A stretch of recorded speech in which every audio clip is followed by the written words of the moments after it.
Hello. Hello. Hello. Welcome, friends, Wednesday. to Wednesday. My God, the days of the week, they run together, don't They they? do. They are Um, hump day. Hump day. happy hump day, everybody. Unless you're in Australia, when it might not be Wednesday anymore. If you're in the future, Well done, yeah. any good? Tell us how it is. Let us know. Shall I try and do the who's he what's it? Do the thingy my job. Yep. I'm gonna just flag that the baby brain is kicking in, and I am forgetting how words work. So we'll see how we go. But it's just gone 8:15. Bloody hell! It begins. Here we It's just go. gone 8:15 on a Wednesday. This is History After Dark. We called it that for multiple reasons, but for the moment, what matters is that we did this because on our own social medias, we are as pure as the driven. We do not do anything naughty, even a little bit. So we wanted a space where we could let our flags fly. We could indulge in 4-letter expletives, innuendo, innuendo, general filth and smut, because that is at our core who we are, and we repress it for the needs of professionalism and not going to jail. So, with that being said, this might get dirty. If you are in an open plan office with a judgmental boss, put a headphone in. If you are in a kitchen, car, spacecraft, you might be, I don't know, if you are, hello. I don't know whether there'd be a child there. With a small child, this child in my mind is called Timmy. Timmy is a problem. Who's got a mug for me because I've forgotten mine? Lovely. Timmy is a problem. Timmy is the sort of child that hears one depraved thing one time, locks it away in his mind palace, takes it to school with him, repeats it in front of his teacher. In my head is Miss Honey from Matilda. She, of course, does not watch History After Dark because she is a maiden of virtue. So she breaks the first cardinal rule of History After Dark, which is if you don't know what it means, don't Google it. It's not for you, and you might end up on a watch list. Instead, she now knows the thing. She is rocking in a corner, crying, and you have to come up to school and explain why Timmy, who's 6, understands these words. And also, you have to now pay for 12 weeks of therapy to try and get her to be verbal again. So put a headphone in. Alternatively, you can, of course, watch this on the playback. I say that it's always worth watching us live because we have on one occasion said something that's so unspeakable, so irrepeatable. Is that a word? It is now. That we had to yeet that footage into the sun. Now, it's not happened for a while, which to my mind means one of 3 things.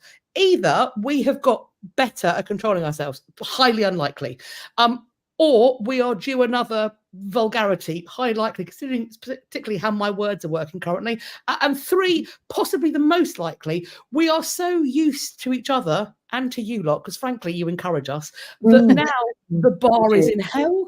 And we probably have a whole litany of things on the internet that would get us fired if, well, certainly if I had a real job. Fortunately, I don't. So we're safe. What am I going to say? Oh, yes. So that is, you now know what the plan is. If at any point, I hope you're adults as well, Lucas, go to bed. But if you want to use it as a drinking game, that's on you. We don't condone that message. This will never be medical or legal advice. Also, it's very clear what we're going to be doing here. I could not have been more explicit, even with my mumbly words, if I had tried. If any of you should come to any of our comment sections, either here or on our own personal social medias, and say something along the lines of, well, I find the history very interesting, but I wish you ladies wouldn't swear. It's very vulgar. First of all, fuck off. Second of all, we know what you're doing. What you want is you want for us to pin that comment so that other people can flood to you and shame you publicly. It's a kink. Look, I'm never going to shame your kinks. That's fine. But here's the deal. Kink without consent is not okay. If you want to be shamed, I can direct you to about 4 or 5 people in various basements in Brighton. We know this. I'll give you a list of names if you want. I recommend Saffron. She's a dirty bitch. She will put nipple clamps on your nipples that are attached to a fucking car battery. She will stamp on your bollocks and she'll do it for a very reasonable price. So if that's what you want, love, crack on. But here, kink without consent is not okay. This is History After Dark. And talking about kink without consent, let's talk about Thomas More. I'm going to hell for that. I was going to say, he's not going to be happy with that. Well done. That was very good. See your brain. Gary, we will not be naming the newest member of the family, Timmy. Catherine. You're going to be calling him Zog, Catherine. my son Catherine. wants to call him Zog. That's a good choice. Also, because Firm Peppa choice. Pig and Bing are in our life, he refers to it as Baby Charlie or Baby Alexander. Mm. Could be worse. Not child. I would definitely, if I had to pick one of those two from my experiences with those cartoons, I would definitely go for Baby Alexander. Yeah. If you don't know what we're talking about, go and donate to a charity because you're fortunate and you need to pay it And you've forward. got disposable income because you've not got a child. Zog's a great book. Zog is a brilliant book. Many moons ago. I'll stop there. We're otherwise I making might plans to go copyright. to Warwick Castle. They have Zog, Warwick don't they? Castle, they are knee deep in Zog at Warwick. Yeah. I love a bit of Warwick Castle. Not been there for years. I haven't been for a long time. I heard it got a bit Alton Towersy, so I haven't been. Well, it's owned by the yeah. same people, but it's not Alton Towers. Oh, if I say this, is that libelous? Possibly. Don't know. So I won't say it. If you're asking the question. I would say no, it's not like that. For starters, it's got a castle in it. I know it has a castle, but there are bits that are quite Merlinified. That is the truth. Merlin, yes. Yeah. What I will say though is when I say to Gabriel that we're going to go to a castle, his first response is, and he says it, and I love it because he says it in front of people, so I look really good. It's like performance parenting, but through my child. I'm like, hey Gabriel, we could go to a castle, and he goes, are we going to Hampton Court Palace? Smug. And everyone goes, oh, really? Really? You know, that's our weekend residence. And then he goes, and then he'll follow up with, can we also go and see Mono the monkey? Which I don't tell them is a hotel that we stayed at in Tenerife with its own sort of princess castle. I'm like, oh, that's just another castle. That's a mascot for another castle. I'm not specific. Which one? But yeah, he is well and truly one of us. It's very fun.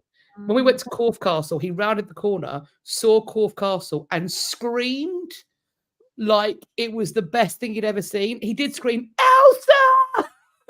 Where's Elsa? See, the innocence of small children is amazing. Steve, I can't name him after Jamie because that's Gabriel's middle name, and that would be a bit weird. Oh, Chrissy, empty nester donating. Yeah, it comes round quick, doesn't it? It does. But you're helping to donate to our meetups, which means that I get to escape. Thank you, because I love him, but sometimes I want to miss him. I want to know what that feels like. I go so I can come back. What's the French one? Is the French one Disneyland? It is, isn't it? The French one's Disneyland. Disneyland Paris, Disneyland Anaheim, Disney World Orlando. Of course, you know all of them. Because Disneyland is getting its own Frozen Kingdom in the next couple of years. And when I tell you, Shanghai's already that one that it's just opened. I think it's just Shanghai one has just opened. Disney. Yeah, they're building it in Paris now. He will lose his mind. I'm going to lose mine if I get to go as well. It's very exciting. Keep telling you, you've all got to go. Philippa's like, no, it's not my bag. I went. I've done 5 weeks at Disney World in excuse me. That was fine. In one go? No, we did 2 weeks and 3 weeks. It wasn't just Disney World. It was the whole Orlando experience. But yeah, I've got other places I want to go. That's a while. I'm not sure I could be like, it was, I was the right age to be absorbed into it. I'm not sure I could do it without being the old cynical cow that I have become. So I don't think it's my place, really. Crazy Artist Lady said if he'll go Frozen the month before it opens, of course he will. Because of course he will. Of course he will. I'm sorry, I'm just having a small crisis over here.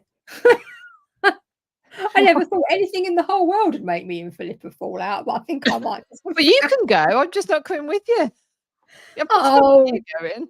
spoils, but we'd have a lovely time. We could drink round the world at Epcot. Wouldn't you love to be having one of them martinis you like at Epcot, overlooking the lagoon, watching the fireworks? It's a fake lagoon in a fake place with fake, like, no. Right. Although I did discover chocolate mousse in Epcot World. I'd never had it before. Oh, Yeah. In the French bit. Pavilion. They have the Epcot ride there, Kat. I'm sorry. $110 for a single day, single park ticket. Yeah, I've Oh, got it's other more things than to that spend on. now. And it's more than that now. And you have to attack, but you don't do that. You don't do that. You don't. It doesn't have to be. And that's just if you buy one day. You don't buy one day. If you come My from kids the scream for UK, joy at Hampton Court Palace. I think I'll stick with that. if Shall you we? go from the UK, it's about 500 quid for 2 whole weeks worth. So, Well, anyway. Why the fuck are we talking about Disney World? To another, from one prison to another, with let's talk about Thomas More. So Thomas More. I've got starty bits this week. I love Thomas More. But you probably shouldn't go around burning people. Obviously, that's a little bit questionable. But apart from that, I'm quite like him. Now, I have done my best here. There's quite a lot, isn't there, for Thomas More? I was also prepared to reading. Yes, I've done. But so I will. I'm sorry if it's a bit like I'm saying it all a bit quick, but there is quite a lot of it. But I'm sure a lot of you know quite a lot about him already anyway.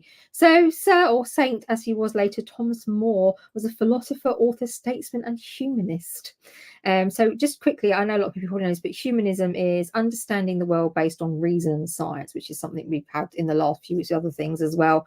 Rejecting the supernatural or divine beliefs, which I feel a little bit comes into odds with some of his other stuff. Rejects racism, all forms of prejudice, believes in human rights, including the right to religion and belief. He was born on the 17th of February, 1478 at Milk Street in London, and just as an FYI, he died on the 6th of July, 1535, as you will hear, at Tower Hill in London. He was the eldest son of 6 children, I think the second child. His father was John More, a well-known and late and respected lawyer. He was later knighted and made a judge of the King's Bench, and his mother was a lady called Agnes More. I don't know if it's Granger or Grauner. I'm not sure how it's pronounced, but I'm going with Granger. So he was married twice. First of all, to a lady called Jane Colt from 1505 to 1511. And they had children, Cecily Heron, Elizabeth Dawsney, Margaret Roper, who's possibly the most famous one, and a son called John More. And she very sadly died in 1511. And then within a month, can you imagine, like a month from now, being married to a completely different person? That's quite bizarre. But within a month of her death, he married Alice More. She already had, I've come across different things, 2 or 3 daughters, but the only daughter that survived into adulthood was Alice. And it was from her first marriage to a guy called John Middleton, but More raised Alice as his own. And he married her less than a month after Jane's death. And he actually had to get a dispensation of the banns for the marriage. To say that was okay. He also became the guardian of 2 other young girls, Anne Cressacre, heiress of Edward Cressacre of Bamborough, and Margaret Clements Giggs, considered one of the most educated women of the Tudor period time. And she was actually there. She witnessed his execution. Spoiler alert. So there is a very famous painting, which many of you may have seen, which if I had anything about me whatsoever, I'd have found it. But the original, so it was commissioned by More. The original was destroyed in a fire in the 18th century. But copies have been made. So it was done by Holbein, and it's called The Family of Sir Thomas More. And you very possibly, safe to Google, will have come across that. But it shows sort of the whole family. There are instruments in the portrait. He was quite the musician. He could play the recorder and the viol. Is it viol? Viol, which sort of looks a bit like a violin. And he had kind of a family band thing going on. So he taught his wife music and his children, and they had a bit of a band going on apparently. So in terms of his education, clearly he was an exceptionally clever man. He went to one of the best schools in London, St Anthony's in Threadneedle Street. And then he was in the household of a man you may have heard of called John Morton, who was the Archbishop of Canterbury, the AB of C, and Chancellor of England. Morton had been a Lancastrian during the Wars of the Roses, so Henry VII was well up for him. He was happy with him, and he was very powerful during Henry VII's reign. Well, he was Archbishop of Canterbury, for Christ's sake, well, literally. And he was later, in fact, made a cardinal. So that gives you, the idea of what this man achieved. And he predicted young Thomas would be a marvelous man. I think we can agree that he certainly probably was. And his influence led to More's going to Oxford University. He seems to have been there for about 2 years, perfecting his Latin, and he was working and exploring formal logic, so correct reasoning. After a couple of years, so about 1494, his father made him come back to London because he wanted him to study common law. So I wonder how things would be maybe different if he hadn't have done that. But common law considers matters based on judicial decisions that have come from previously explored cases. So that's why it's a little bit different from civil law. And in February 1946, he was admitted to Lincoln's Inn, which is one of the 4 legal societies in London. And this was to prepare to admission to the bar in 1501. I love this. Okay, this is what happens when you graduate or you complete the bar. You become, and I don't know if it still uses this term now, an utter barrister. So a full member of the law profession, and that might still be the case. That might still be the Temple keeps, like the inns of court around the Temple. They keep some very old traditions. Yes, that wouldn't surprise me if they are still called utter barristers. Utter barrister. He continued, so despite being an extremely busy chap, he continued to read widely and diligently, especially religious-based texts in abundance. And obviously his time with Morton would have influenced that massively. The Holy Scripture, the Bible, and Church Fathers, which is works from the early Christian teachers, and classics. He really enjoyed the classics. So he was happy to continue being an utter barrister, as his father wanted. But he believed that even more than that, God's will was to be obeyed. And, he spent, that was his life, really, his focus. He spent 4 years living by the Carthusian monastery, and they looked at silence and abstinence and things like that. And he followed a lot of these things as much as the rest of his life would allow. It was next to the Lincoln's Inn. And he was very drawn to the Franciscan order, which is Roman Catholics' religious order founded in the 13th century by Sir Francis of Assisi, of all people. But he decided in the end that he would do best serving as like a lay Christian, to be out there for the people. But he kept for his whole life practices such as rising early, lengthy prayer, fasting, wearing a hair shirt. So he did those things basically as much as he could for his entire life. Now, when he married Jane Colt, his first wife, they lived in the Old Barge on Thameside in Bucklersbury in London. And here they entertained somebody else you will have heard of, the Dutch humanist. I can never say this. Erasmus. Desiderius Erasmus, and who they gave permanent rooms to in the end. And he wrote his famous work In Praise of Folly whilst he lived there.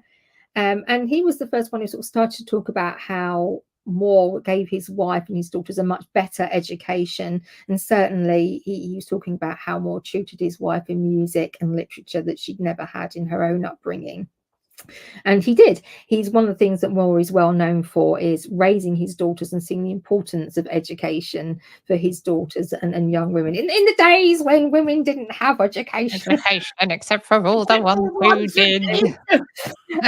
But yeah, and that had a positive knock-on effect because other families of high stature therefore began to do the same thing. Anyway, they became BFFs. And early in their friendship, he said of More, did nature ever invent anything kinder, sweeter, or more harmonious than the character of Thomas More? In later years, he wrote more, was born and designed for friendship. No one is more open-hearted in making friends or more tenacious in keeping them. It gets better. On the 31st of October, 1516, More wrote or said wrote to Erasmus, we are together, you and I, a crowd. That is my feeling, and I think I could live happily with you in any wilderness. Farewell, dearest Erasmus, dear as the apple of my eye.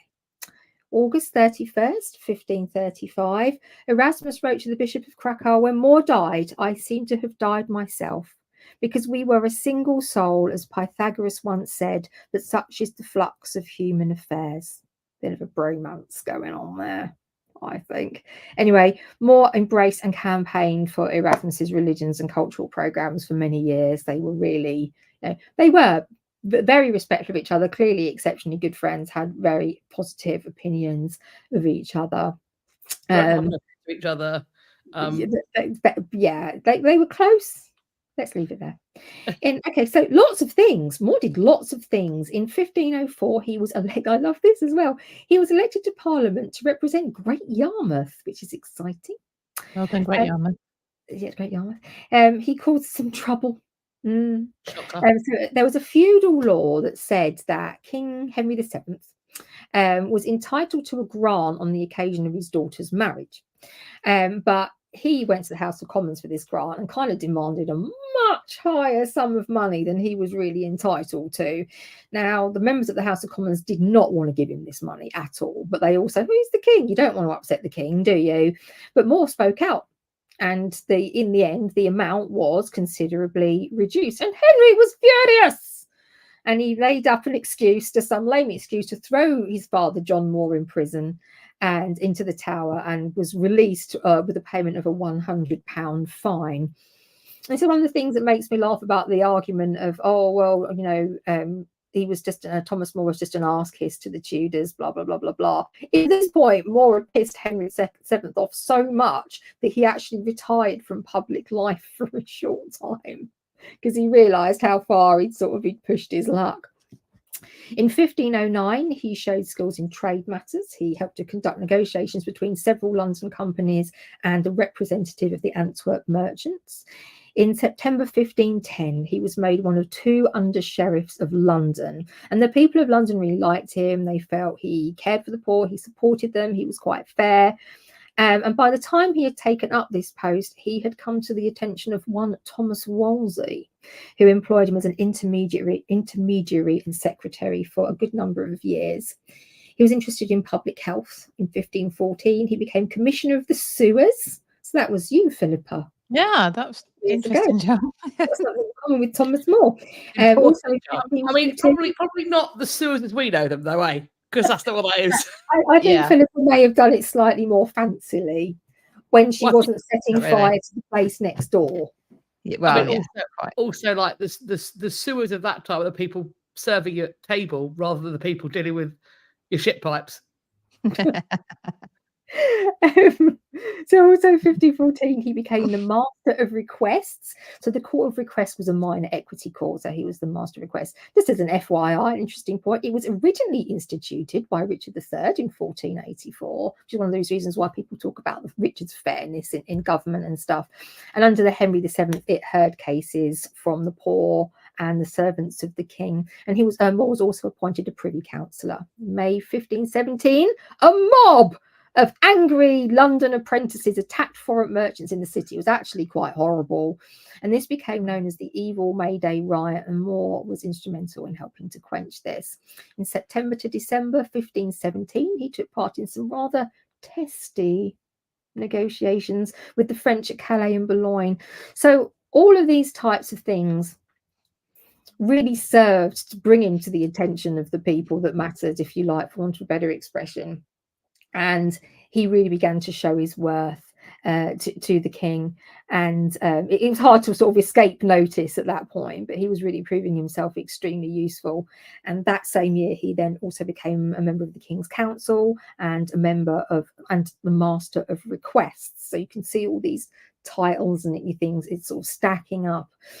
He resigned his post as under sheriff in 1518 because he'd entered royal service, and he was sworn in as the royal councillor, rapidly rising in the esteem of Henry VIII. He really came to his attention, and Henry, as you will see, really admired and trusted him up until the point that he didn't. And Henry made him his principal secretary the following year. He accompanied Wolsey to Calais for the Field of Cloth of Gold in 1520. In 1521, he was made under treasurer of the Exchequer, was knighted, and took part in more talks in Calais and Bruges with Charles V and the handsome merchants. I like this bit. In 1520, Martin Luther published 3 works. That's not the bit I like. Published 3 works described his doctrine of salvation through faith alone. It rejected certain Catholic practices and highlighted the excesses and abuses of the Catholic Church. Now, we all know where this is going. So the following year, so 1521, Henry was assisted by More, gave a formal response in the form of a certio, which sounds like something from Harry Potter. But he's also known as the defense of the 7 sacraments against Martin Luther. So you've probably heard of that. And Pope Leo X rewarded Henry with the title Defender of the Faith, Fide Defensor, I think is the Latin. So he had his duties to the Exchequer still, but Henry really courted his intellect. He liked More's company. He wanted his opinions. He wanted to sound things off with him. He respected him a great deal, and he held him as a confidant. So this is quite, a thing to achieve. He would receive foreign envoys, he gave official speeches, he drafted treaties, and he read the dispatches between the king and Wolsey, and he also could answer in the king's name. So this is all a pretty big deal. Anyway, presumably in the response to all of this, Luther called Henry a pig, a dolt, and a liar. I mean, that's fair. But More's response, this is fabulous, was published in 1523, was Responsio ad Lutherum, where he defended many church traditions, such as the sacraments and papal supremacy. He called Luther an ape, a drunkard, a lousy little liar. Now, under the pseudonym of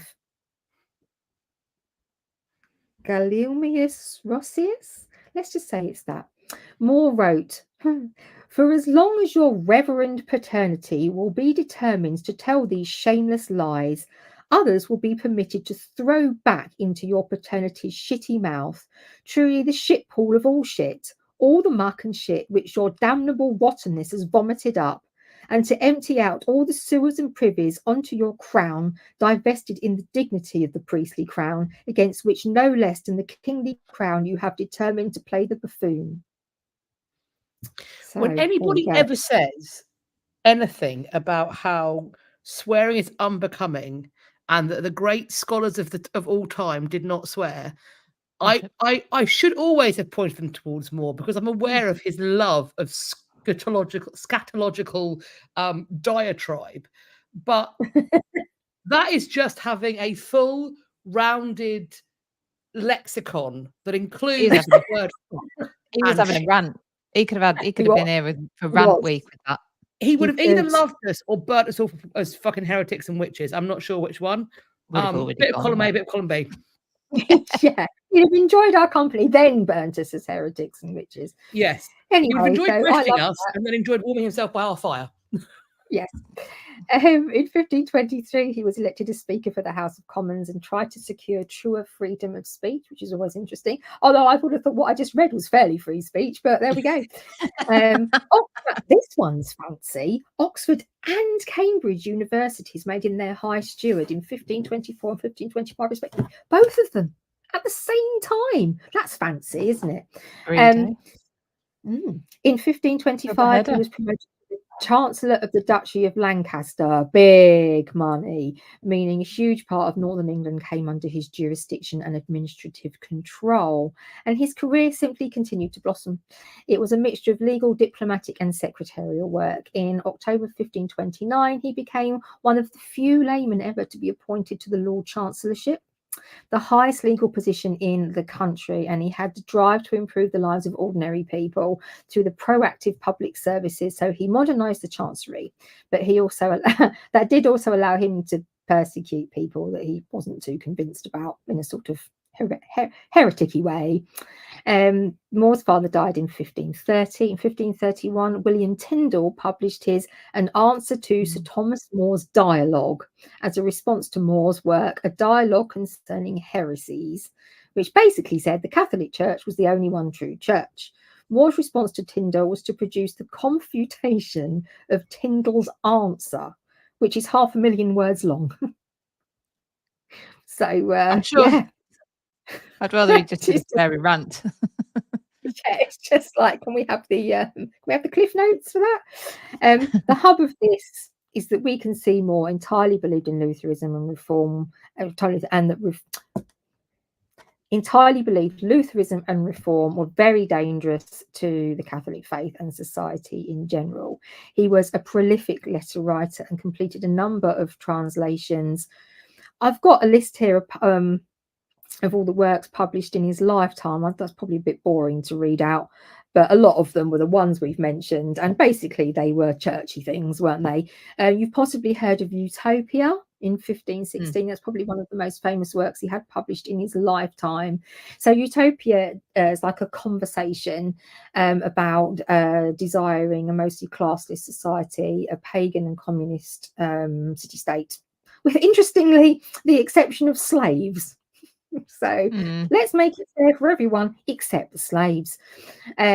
So one rather than one where everybody works, the people work to sustain public life for just a few. The institutions and policies were governed entirely by reason. So we're back to reason again. You quite like the odd poem. There were a number of things published after his death, or often by his son-in-law, which was interesting. And one of those, ladies and gentlemen, is the history of King Richard III. Oh, yes, of course. Yeah. I do have, I wanted to read you something, but I don't know if this is going to just go off on my private rant about why I'm angry about that. So I don't know if maybe that wouldn't be such a good idea, but I can do it later. You can save it to the rant section, babe. I could actually, yes, that's a very good idea. But anyway, so those probably his most famous pieces, really, Utopia and Richard III, for very different reasons. Anyway, in summer 1527, More returned from France to find Henry producing a Bible to him as proof his marriage to Catherine of Aragon was void. And I'll leave that there. It was all going so well until it wasn't. And that's where it stopped going quite so well. Philippa is taking the next session. Before that, she's got a word of the week, bum, bum, bum, word of the week. Now, I don't think I've done this before. If I have, then my brain has actually completely left me. So okay. I do have another one if you want to go crazy. Well, we'll see. Okay, the word is letibulate. Again? Think about that one. Letibulate. Letibulate. Is it kicking the balls? No. I went tibia, and then I went, what do I enjoy doing? Yeah. It's doing something, isn't it? Dirty. Keep it clean. Keep it clean. I'm sorry, I don't know why I said that. Is it? Yeah, I don't quite know. Letibulate. To hand something to someone to pass it over? No, although no, but this is something I think probably most people have thought of doing, perhaps done. Yeah, that's not going to help you actually. I was going to say, that doesn't help. Is it violent? You're saying things most of us thought about doing. So my first question to you, is it violent? Because that's mostly what I think about it. It's not violence, actually. It might be, it's avoiding behaviour as opposed to. Oh! Is it that thing you do when you see somebody across the road and you know that if you make eye contact with them, they're going to want to talk for half an hour, but you don't want to because you need to pee, and also they're really kind of fucking annoying. So you turn on your heel, you letibulate and fuck off. That was very specific. There's elements of that, but no, it's not that. We call that UB40ing somebody. I don't know why. When you just UB40 him. What was it again? Latibulate. Okay, I'm out. Change the subject? No. Changing your mind? No. Is it when you hide in the boot? No, but the first bit, you are getting there with the first bit. Hide behind a mask. Hide in a cupboard. Hide from someone you don't like. No. You are hiding though. This is very from the specific. Hiding your snacks from your children. I really want to read that. I thought you were going to say hiding your snatch, and I was like, you should be doing that anyway. Otherwise, yeah, you should be having your snatch out. Rock out with your snatch out. No, that's illegal. Snacks. You're hiding your snacks. Snacks, not snatch. They're different things. Disney Adventures have almost got the idea. It's almost there. Hide your light under a bushel. It's so close, but this is quite a specific. What is it? Go on. Okay, so it is to hide in a corner in an attempt to escape reality. Oh, fair. Yeah.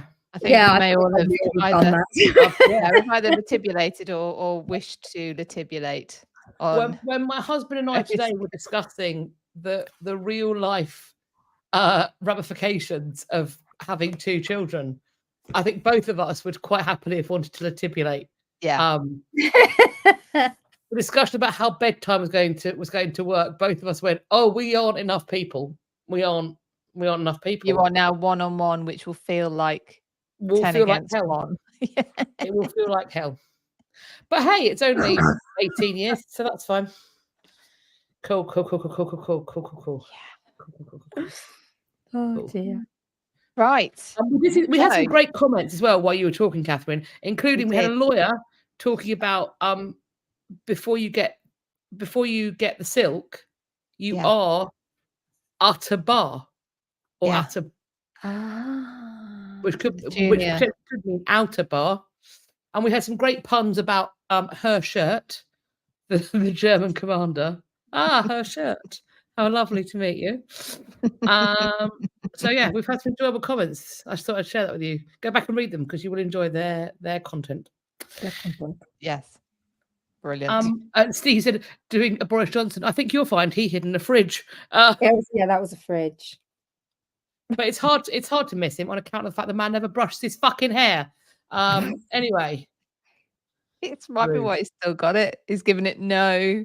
He just left it. It just looks like a haystack. He's just left it to its own thing. Yeah. Apart from when they thought there was going to be a general election call, then all of a sudden you know that Carrie's took had come down and his hair's much shorter and all neat and tidy. And it's like there's going to be a general election klaxon. Just like, and he's all come out like this, and everyone's like, "Get the scissors." Yes, I mean, you look like you don't live in a bin anymore. You weird little hobbit man. There we go. I don't even know what happens to him these days. I've stopped paying attention. It's a good thing. Right. Let's latibulate on that.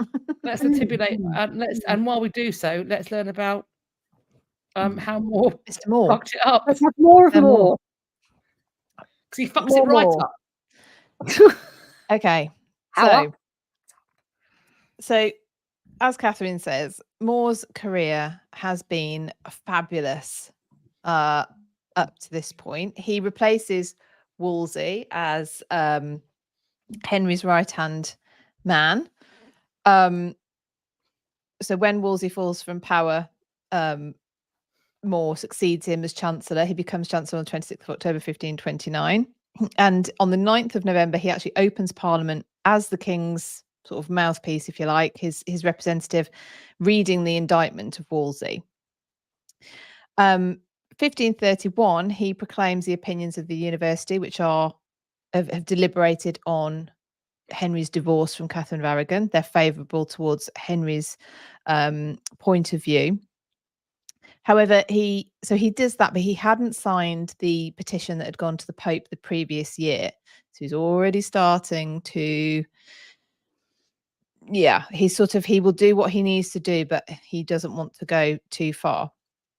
On the 15th of May, 1531, the clergy submit to Henry's demand that all ecclesiastical law now needs to have royal consent.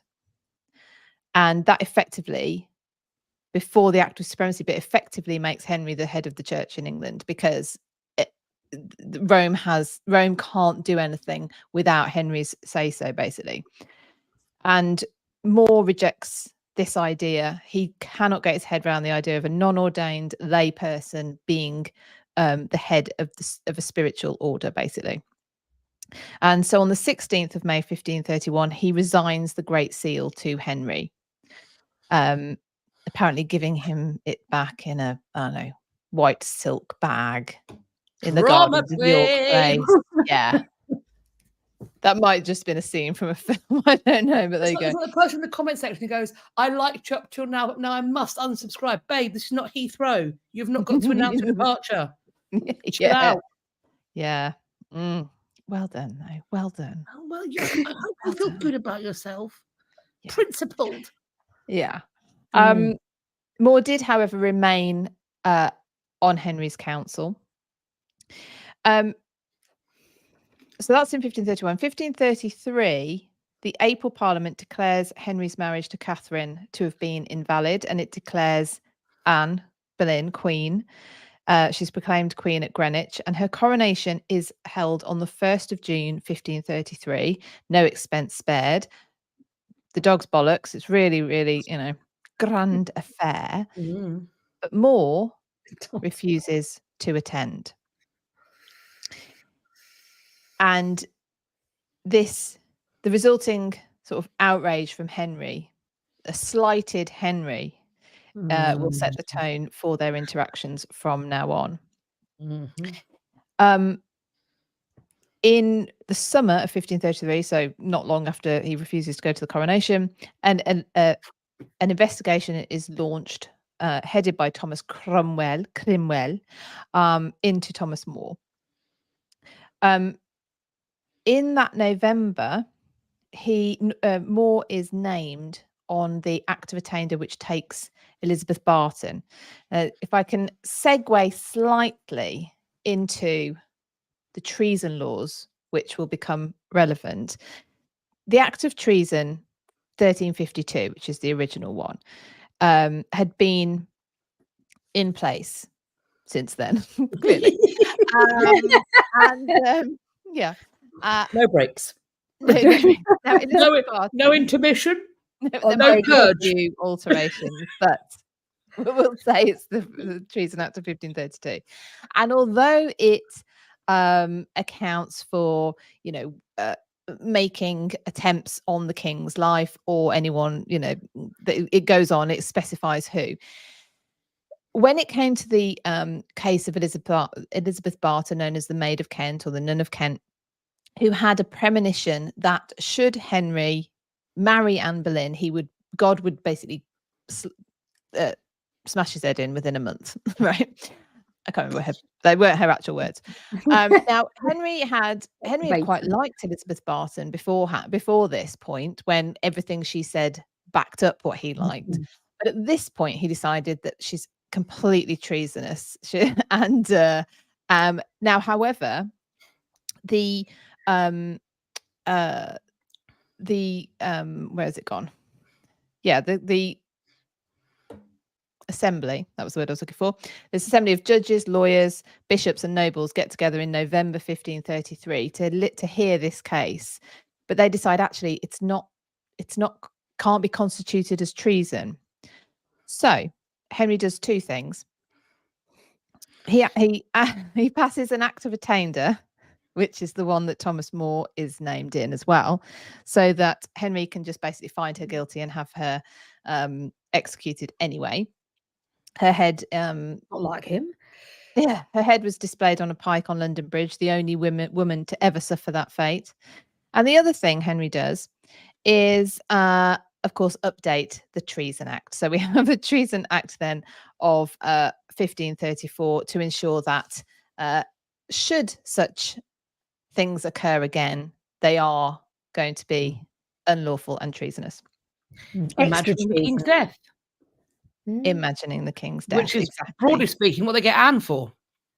Well, interesting. Yes, exactly. Which, so bearing in mind, this comes in to help her case. You know, it's all sort of in response to him wanting to marry Anne, and it is indeed what she is actually. If you think any of the, you know, I suppose you could argue any of the charges against her had any lawful credibility, it's the one where she talks about dead man's shoes. Yeah. So More is named in this act of attainder against Elizabeth Barton, that basically he advised her, or he'd been in some sort of conspiracy with her. He denies any conspiracy with Barton at a meeting that he has with Cromwell in 1534. When he's pressed about Henry's marriage, More's strategy is to simply remain silent. He's not going to object to it, but he's equally not going to assent to it. He continues to state his belief in papal authority, but cleverly, I think, he basically bases it on Henry's own persuasive arguments of the past. So he does believe in papal authority, but because Henry had argued so well for it. Nice. I like More it. was called to another meeting where he was threatened and called a villainous servant. That's with Cromwell and a few of the other privy councillors. As this is all sort of developing in More's world, a number of bills are passed at the same time. You have the Act of Annats, I think I wrote that. Yeah, which basically meant that Henry would now appoint all bishops in England. So Rome doesn't appoint the bishops anymore. That would be Henry. And of course, the famous Act of Succession, which voided his marriage to Catherine of Aragon, states that the line of succession is now through the issue of Anne, Henry and Anne. And it also made pretty much any action seen as derogatory towards the royal family treason.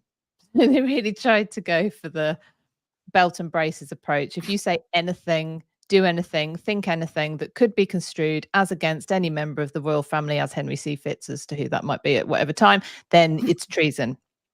Because remember, they couldn't get Elizabeth Barton because it wasn't in the law. And to accompany the act, everyone was expected to swear an oath, promising to maintain that act. On the 12th of April, 1534, More is handed a summons as he leaves St. Paul's Cathedral that he is to appear at Lambeth Palace the following day in order to take his oath of succession, like a good boy. He goes home, has a meal with his family, probably knows that it's going to be his last night of freedom, because on the 13th, he does go to Lambeth. He asks to see the act and to see the oath, see the wording of them both. And he declares that although he wouldn't deny anything in it, he also couldn't swear the oath.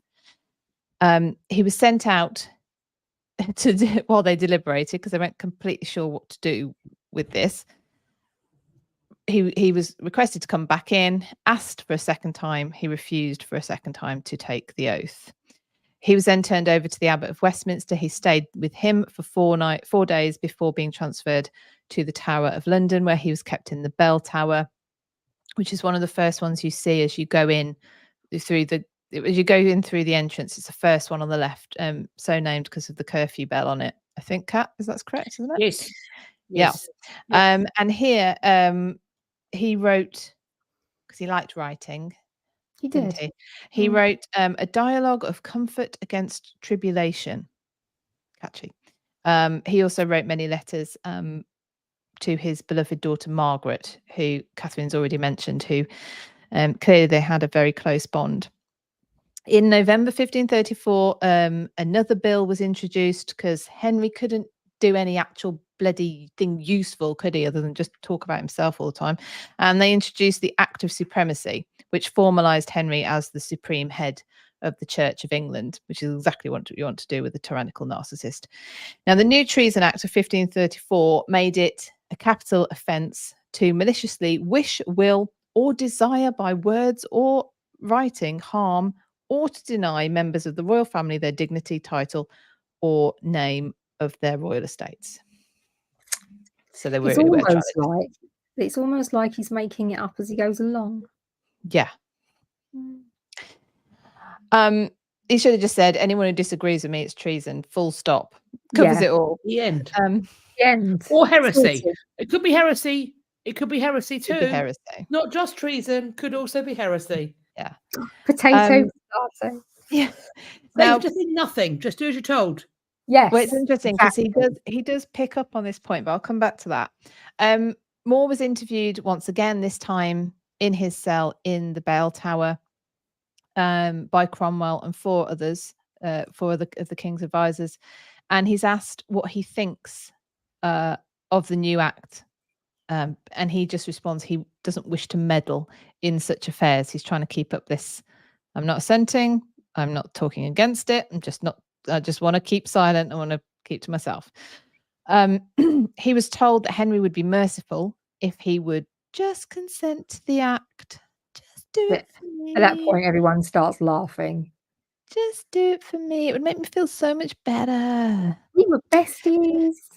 Yeah. So he once again refuses, stating that his only concern now was to lead the best possible Christian life. He had another interview with Cromwell later on, refused still and to take the oath, and again just remained silent. That is when, and we've spoken about this little shit before, Richard Rich is sent in to confiscate More's books and his writing material. And I'll come back to that little interaction as well in a bit. And after all of that, an official investigation is began into More's supposed treasonous behaviour. 26th of June in 1535, the special commission is established to hear the case. 28th of June, a four-count indictment charging More with treason is presented for trial, and on the 1st of July, the trial opens. He is in attendance, and he shows signs of being weakened by his imprisonment. However, not mentally. Physically, yes. Mentally, he's sticking with. He's definitely a man of integrity. Let's put it that way. He's in response to being offered a potential pardon, offered to him on behalf of the king by the Duke of Norfolk, who was presiding. Spoke about him before as well, haven't we? He replied, "I beseech Almighty God that I may continue in the mind I am in through his grace until death." He's not going to change his mind. The four counts, one was regarding the marriage, obviously the annulment and the marriage to and then the marriage to Anne Boleyn. He said he had spoken. This is the bit that I said I'd come back to. He said he had spoken freely and truthfully. Can I pause you, please? Can I pause you? There's a complete arsehole in the comments. Can you block him?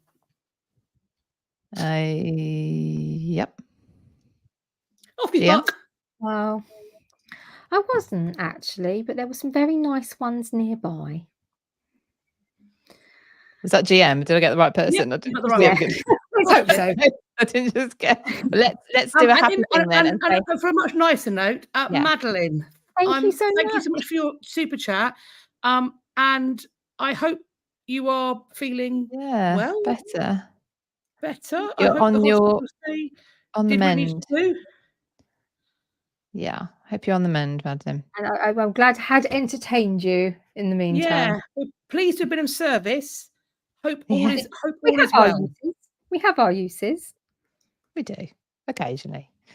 So so the first count in this indictment is to do with the marriage, and he said that he had spoken to Henry on the matter of his divorce to Catherine of Aragon, his desire to marry Anne Boleyn. He'd spoken freely and truthfully, because anything else would have been basely flattering, and he'd just basically given an honest answer. And he talks about that in his trial, if I may.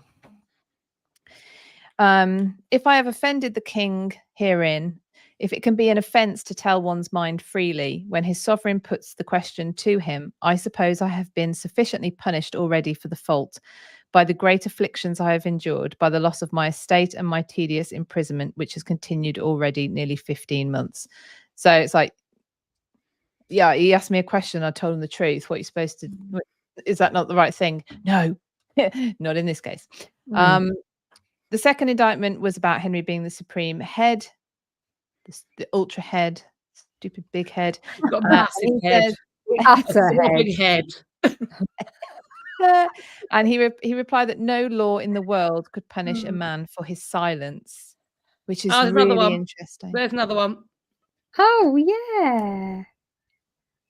I don't know. Oh, I'm guessing they're all like besties in some sort of club Yeah. for total wankers who think they're hilarious. I'm trying to learn about Thomas More here. Do you mind? I don't like unpleasant racists. Oh, right. Okay. Sorry. I'm having to read them all to like work out everything. Oh, did I get the right person? Yeah, you did. Yeah. Well, how am I still seeing one? They put several, same person, several comments.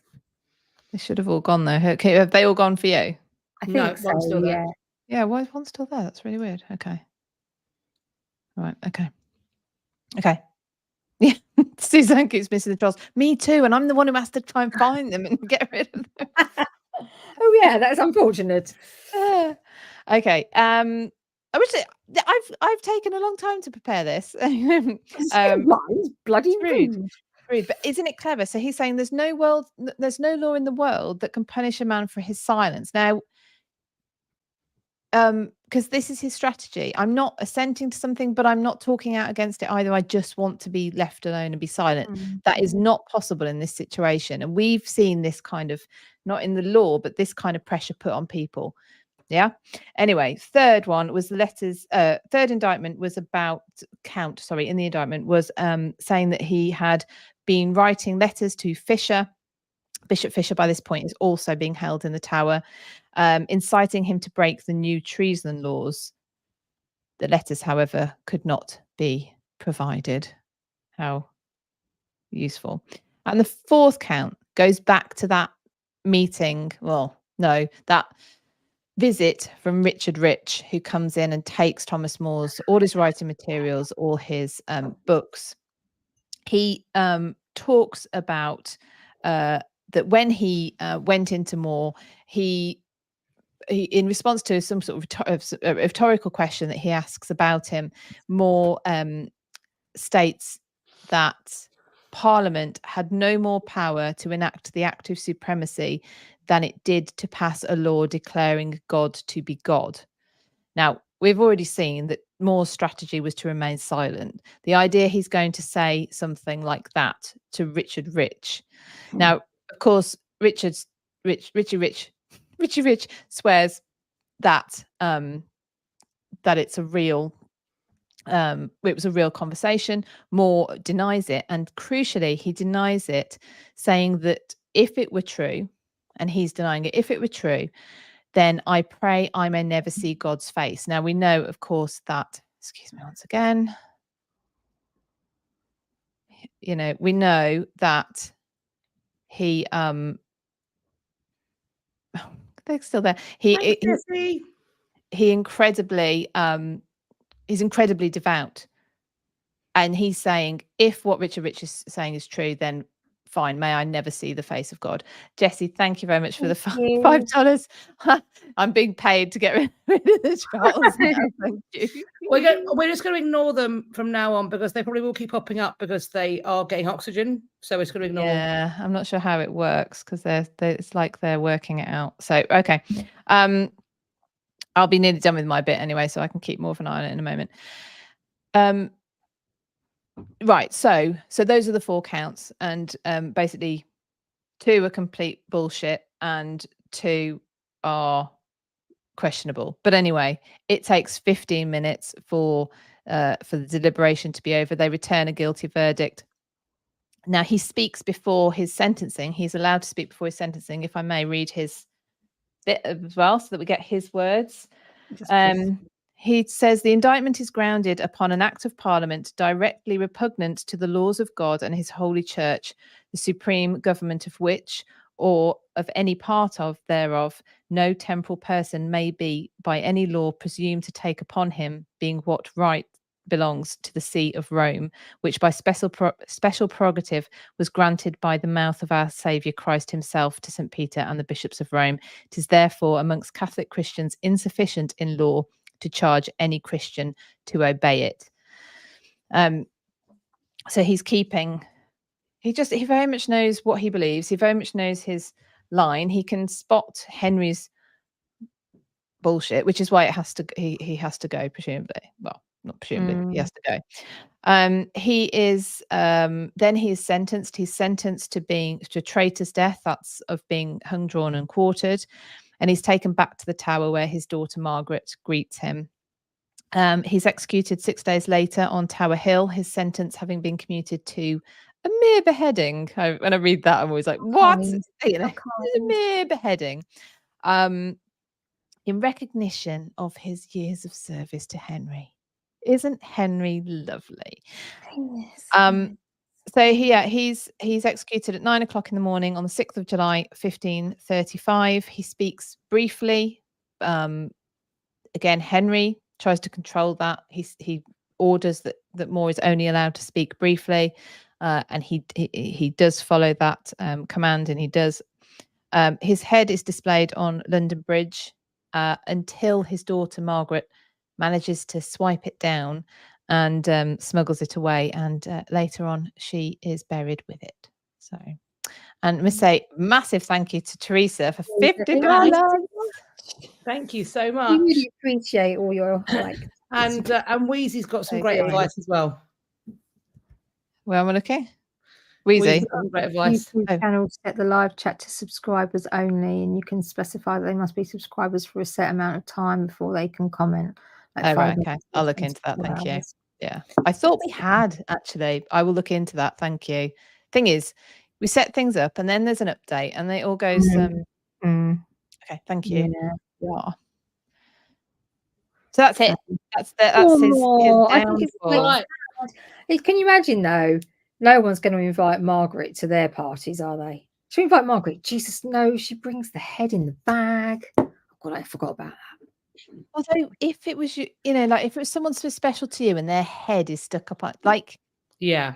Oh no, I can understand getting it down, carrying it around with you though. That's not the only one to do it. No, I know. We did. It was somebody the other week, wasn't it? Raleigh's wife. Yeah, but there was somebody else as well. Someone we covered the other week had it. Their daughter did it too. Oh, it was now. But isn't it because if they don't, it's going to be swiped away again? Do you not think they might be paranoid that someone will take it and display it again? Or it'll be hidden and you can't then bury the full body. And depending on what your beliefs are, if you believe that the full corpse is required for resurrection, then you don't want it to disappear. You want to be able to kind of keep the person intact. Yeah, which is a good point. Yes. Okay, so did we have a rant? Kat, would you like? I have a rant, but Kat, well, you mentioned a rant before we came on. We are enthused to hear it. Sorry, I'm busy on cleanup duty. Just fuck off for a minute. I'm busy. Can you stop being a bellend for just 30 seconds? Just wait a second. Please. God. Right. Okay. There you go. Thank you for all the lovely comments as well. That is Yeah, far. thank you. Wiz, you have got to be intact for the resurrection. It's vital. It is. I have been. If See you're going to what look your none- best anyway, you want Yes, you you want do. your None of head. these people know is that I'm actually a witch. So behind the scenes, some awful stuff's happening. Yeah. Yeah. My rant is, and it's happened to me a few times recently. But can we just make like a law?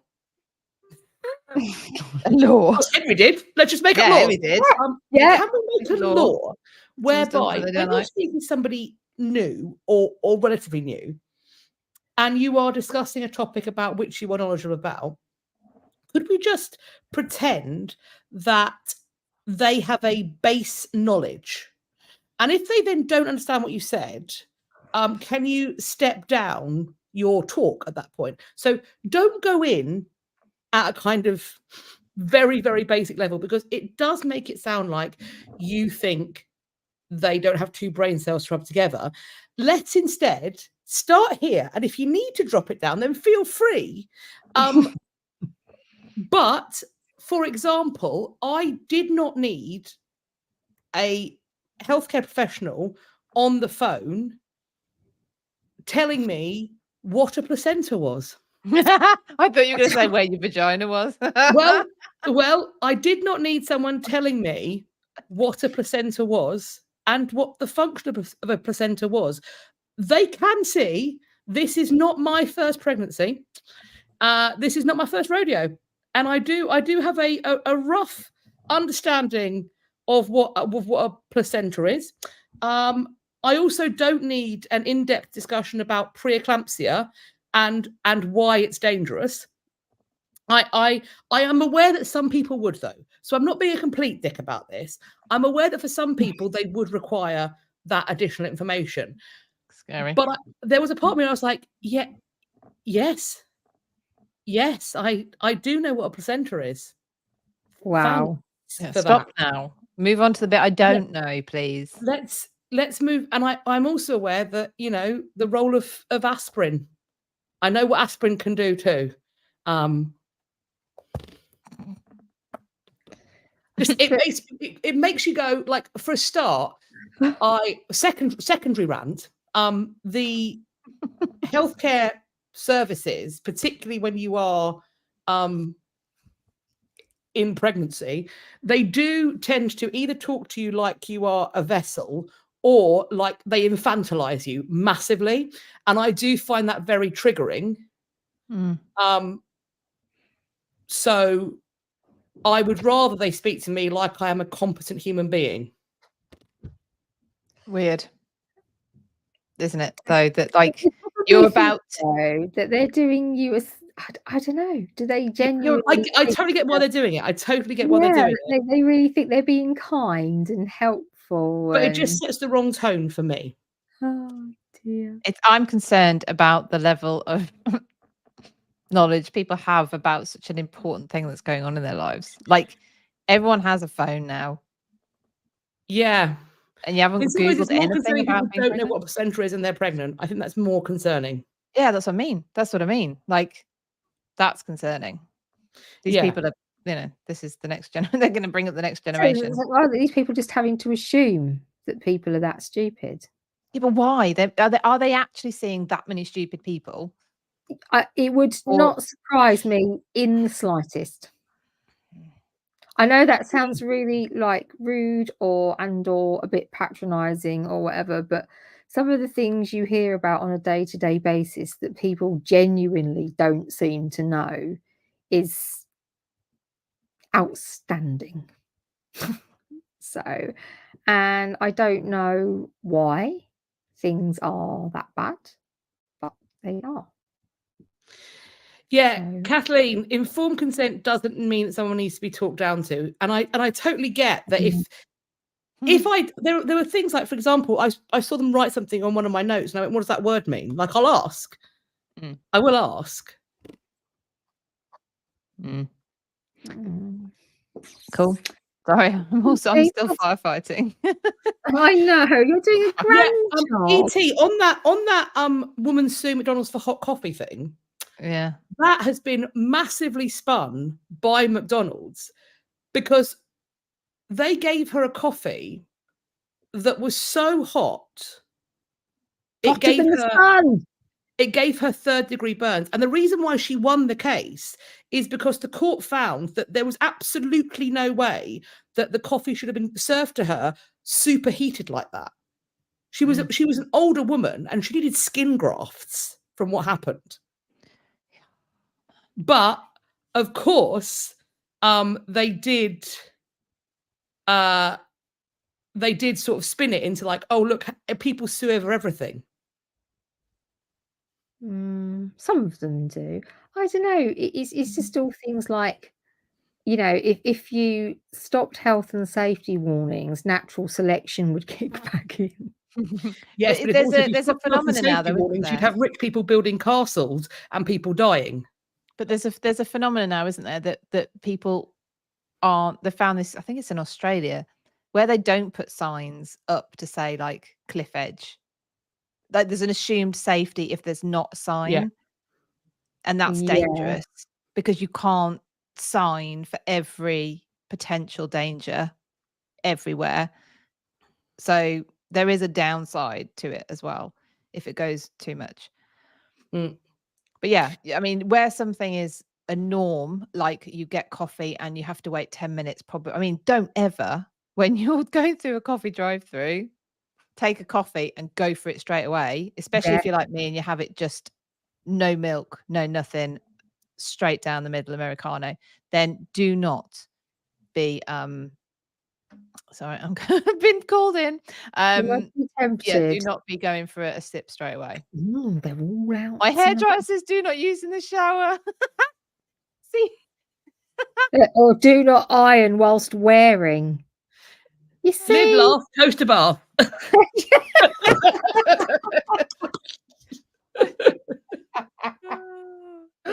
Oh, love it. Yeah, it's there are some things that aren't obvious, and you could have. There are some things that just I don't know, but as Oscar calls hospitals natural selection prevention units, and he's not wrong, is he? Right, it's my rant. My rant. I know you tell me off for lifting this up, but crack on. For my new glasses, I can't see a thing. I can't lie. I'm old and blind. We've got to that point now. So I'll read my little rant and then I'll just momentarily put it back on for a moment. All right. Crack on, love. So I'm going to read to you a little rant about Sir Thomas More. This book here. Okay, it's a very good book. Printed in the Tower by Josephine Wilkinson, who I'd like to point out is a Ricardian author.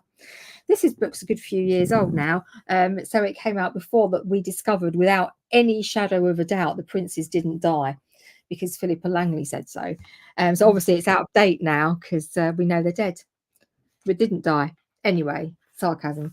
This book, what she's done in this book, Josephine Wilkinson, was she'd written a lot of books on this topic and on Richard, and she decided that the thing she kept coming up again was that these boys had gone missing, what had happened to them. So she decided to write this book, and it's genuine. I'm not taking the piss. It's a really good book, and she looks at the usual suspects of all the people that perhaps have been accused over time of killing Richard, all the reasons why it could have been them, it was viable, and all the reasons why it couldn't have been, and that included Richard. Now, we all know that the two people that get banged on about are Thomas More and William Shakespeare. They're the people that those two people pretty much are the ones who are to blame for Richard having a bad rep. Okay, Shakespeare. Yeah. All right then. Anyway, I'd like to read to you from the work of Sir Thomas More on King Richard III, and I'd like you to tell me what you make of this once I've read it to you. So perhaps such discrepancies are More's attempt at whistleblowing, urging his readers not to take too seriously the events and character portrayals of his work. In fact, More himself appears to have been in some doubt as to the veracity of the tale he was relating. He includes the disclaimer that the story is not his own, but merely one of many rumours and reports that he had heard. Indeed, his version, particularly the manner of the prince's deaths, appears to be more an elaborate version of the tale as told by Molinet. He implies also that the tale of the princes whose death and final misfortune hath nevertheless so far come into question that some remain yet in doubt whether they were Richard's days or no, was all in probability apocryphal. Moore did not even refer to his work as a history. The title used today originated with Rastel. How then should we view Moore's account? Moore himself said, "Do not take my work as a verbatim quote. It is things I have read. It is things I have come across. It is explanations of the evidence I have seen so far." I'd like to also add on to that. I'm slightly angry. Is Moore worked with what he had at the time. I think you'll find that over another 500 years, we've had an awful lot more we've been able to bring to the table in terms of discussion, research, debate. So we have all that Moore didn't have. So if you're going to come to me and say to me, "Oh, it's Thomas More's fault because he said nasty things about Richard III," well, he also then said, "That's probably not right anyway. Don't take it too seriously." Plus, he's had 500 years more time to research it. Shall I stop? I'm getting a bit cross. Fair. You're preaching to the converted here anyway. Yeah. But it's just a bit like, Moore never tried to say that, this is the whole point. You can't turn around. Oh, you can't you can turn around and say that's not appropriate. But at the end of the day, this is just, man, I just, yeah. It's that, yeah. I think fair enough. I think it's fair enough because in Moore is being maligned in it. It's also poor use of primary sources or maybe secondary sources or both, to be honest. And it's just really,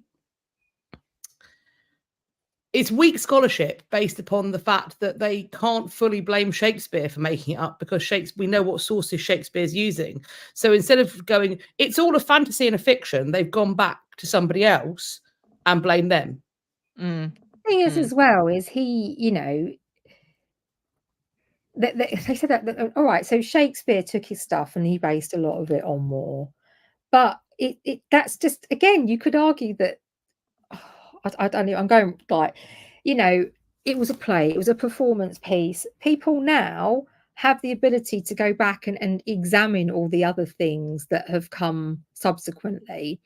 And the fact that they haven't done that is not the responsibility of Moore, and it's not the responsibility of Shakespeare either. I do find it quite Moore amusing. wasn't even going to publish that work. It wasn't ever completed. It was practice writing. He never even put it out. It was 20 years after his death. His son-in-law published it. Margaret Roper's husband published it. Fuck, that's why he did that. If only he'd known.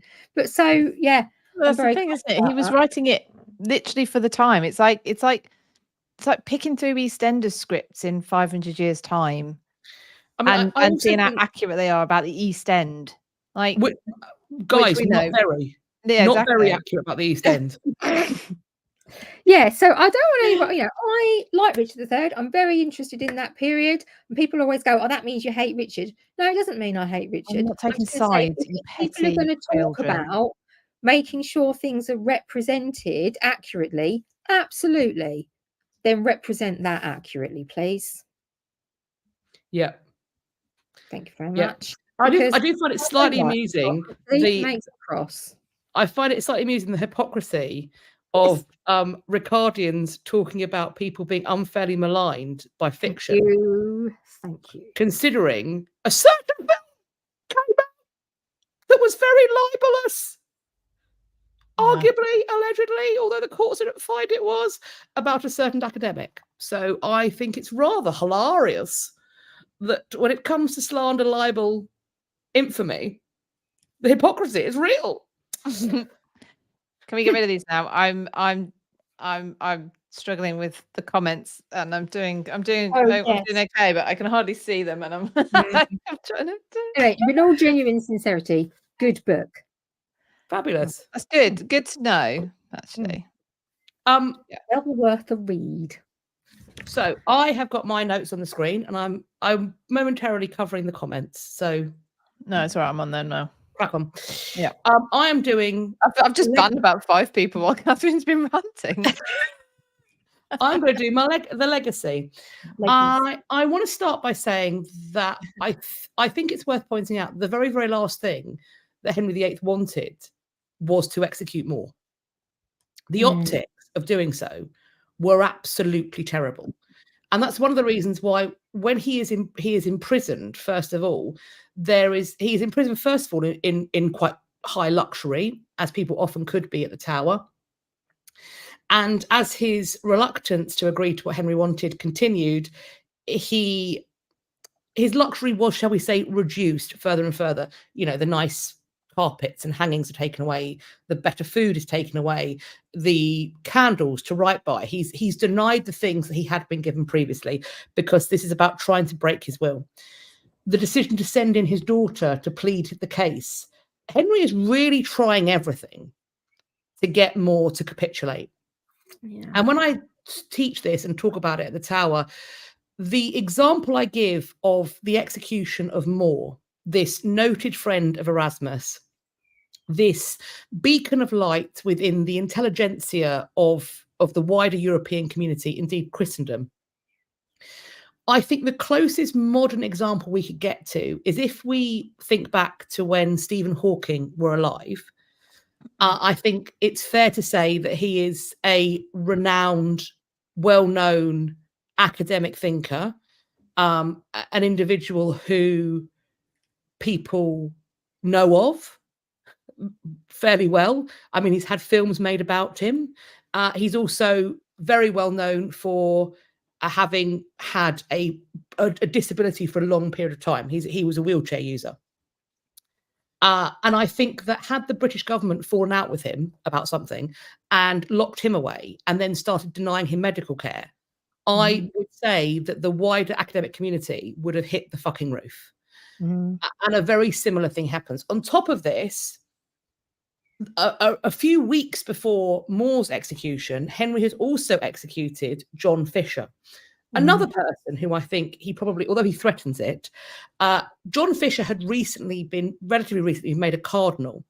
And Henry's response is supposed to have been, well then, let the Pope send him a hat when he will, for head he shall have none to put it on, only his neck. Effectively, you can send him a cardinal's hat and he can put it on the bloody stump of his neck. So Fisher is executed a little over 2 weeks before More. So this is 2 for 2. And Europe is in uproar. The Emperor Charles V ends up remonstrating with the English ambassador to the imperial court, Sir Thomas Elyot. He is said to have said to him, quote, that he would rather have lost the best city of our dominions than have lost such a worthy counsellor. Before long, More is being described as a martyr. This is very dangerous language, and he would be written as such. He would be called a martyr in written text from at least the 1550s. Indeed, even John Fox, that famous Protestant martyrologist, who arguably, I think we can say, his Protestant faith ran in direct opposition to More. Indeed, the policies that More enforced, John Fox would have talked about the people that More dealt with, persecuted, depending on your point of view. He would have positioned them as martyrs and More as their aggressor. Even he, writing in 1563, is predicting that More is going to be canonized. Granted, it would take some centuries, but he would eventually be proved right, because More is beatified in 1882, and then he is canonized in 1935. And then in 2000, the Pope of the day declared that More was the patron saint of politicians. Oh, I don't know if that's offensive. he becomes the focus of biographical writing during the Tudor period. Perhaps the most famous biography of More is written by his son-in-law, William Roper. And as we said, More's own writings do make their way into, for example, Hall's Chronicle. Many of his other works were suppressed, but they would experience a resurgence during the reign of Mary I. And since Mary's reign, More's works have been available in print fairly consistently. He's also proved to be an inspiration to many Elizabethan playwrights, so much so that in the early 1590s, a bunch of them come together to author and then revise a biographical play of his life, which is entitled, imaginatively, Sir Thomas More. Playwrights are believed let's call it Sir Thomas More. Some of the playwrights that are thought to have been involved in this include Anthony Munday, Henry Chettle, Thomas Hayward, Thomas Dekker, and the man himself, William Shakespeare. This manuscript, or the extant parts of the manuscript of this play, which I believe were displayed in the British Library, and I think they may be on show in the Treasures. I will double check that. The Treasures exhibition. This manuscript is particularly tantalizing for Shakespeare scholars, as the sections in it that are attributed to Shakespeare are thought to have been written in his own hand. And if you know anything about Shakespeare scholarship, they do an half bang on about the fact of how few examples of his handwriting that we have. A massive chunk of it, if it is him, is in this manuscript for Sir Thomas More. Many centuries later, More is the subject of another play by Robert Bolt. It's called A Man for All Seasons. That dates to 1960. Man for All Seasons is then made into a film in 1968 and is then remade as a TV movie in 1988. Just before the play is first produced, Yale University founded the More Project. They found that in 1958. And the plan is they're going to produce critical editions of all of More's work that can then be sold to an international audience. If you check out the Oxford Dictionary of National Biography, More's biographer there, Seymour Baker House, which is a phenomenal name, explains that, quote, one of the consequences of this expanded interest in More, namely the More Project and its works, was a renewed scrutiny in his unyielding activities against heretics and the legalistic, if not politically opportunistic strategies he employed in the defense of his principles. Because of this, his reputation is now as controversial as at any time since his death. And perhaps that leads me on to a nice way to finish this up, and that is to have a little look at the media portrayals that we have of More. So as I previously mentioned, we have got A Man for All Seasons. And broadly speaking, in this, More is presented as a principled, conscientious man who is seemingly mostly brought down by perjury and vengeance, particularly by Richard Rich. Next up, Anne of 1,000 Days. In that, we see Anne Boleyn being depicted as being heavily involved, if not ultimately responsible for More's execution. More also features as a character in a 1986 film called God's Outlaw. This is about William Tyndale. So the God's Outlaw in this case is Tyndale. I have seen sections of this film. The script is thick, dense, needed a cut. I'm not going to say I recommend watching it. I'm not entirely sure how More is presented in it, because there's just a lot of words happening that don't need to be there. Perhaps the biggest one that we might all know is the Tudors. And I think, and correct me if I'm wrong, but in my mind, the Tudors presents More pretty sympathetically. Yeah. He's, in choosing Jeremy Northam to play him, he's got a very gentle face. You see his principles coming through. He appears to be very reasoned.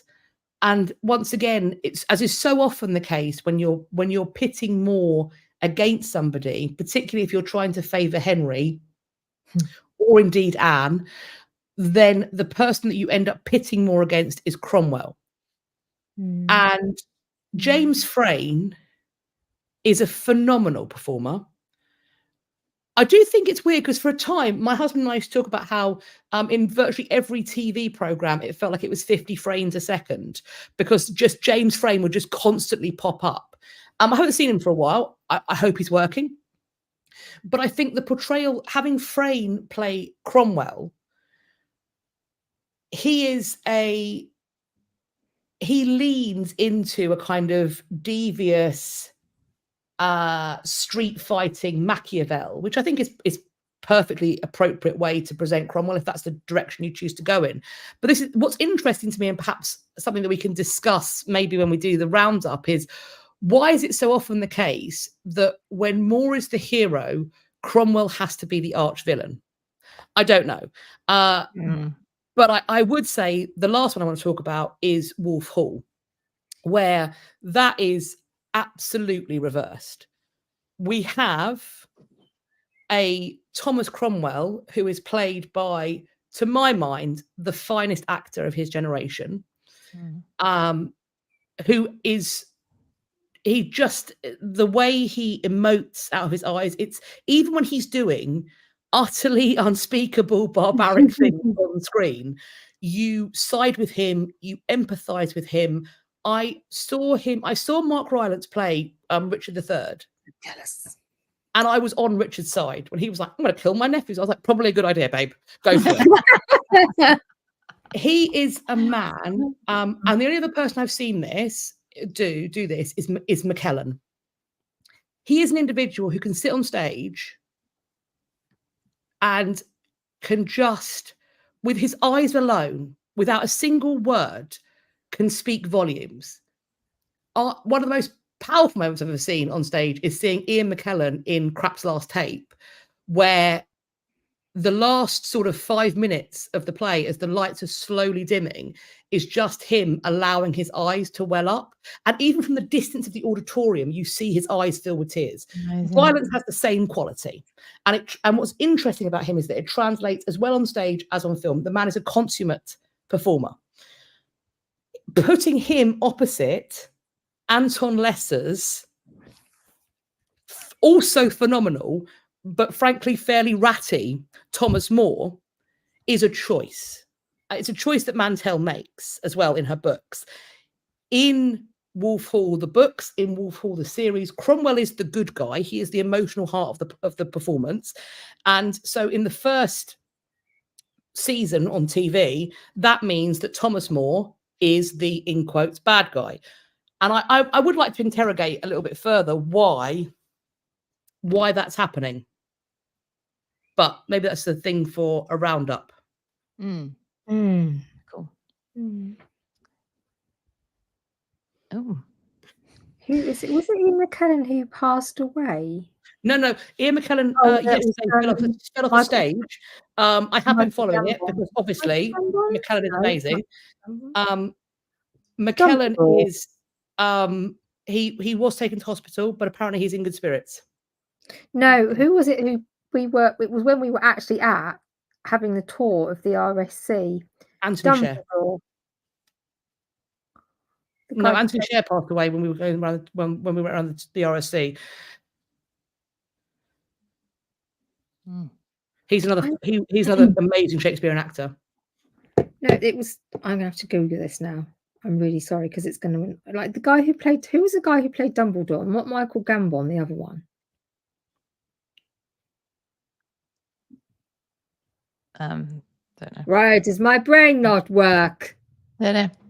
I am having to firefight a lot.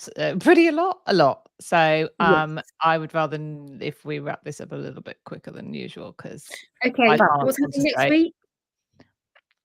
Well, I'm not here for 2 weeks. You two are unleashed. So surprise! We'll think of something.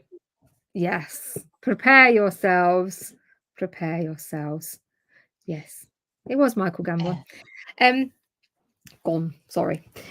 Right. Yes. Well, lots of things are scrolling across the bottom. So all the usual things. You can follow us on. Right. Hang on a second. Right. You can. Thank you so much this week for all your super stickers and things like that.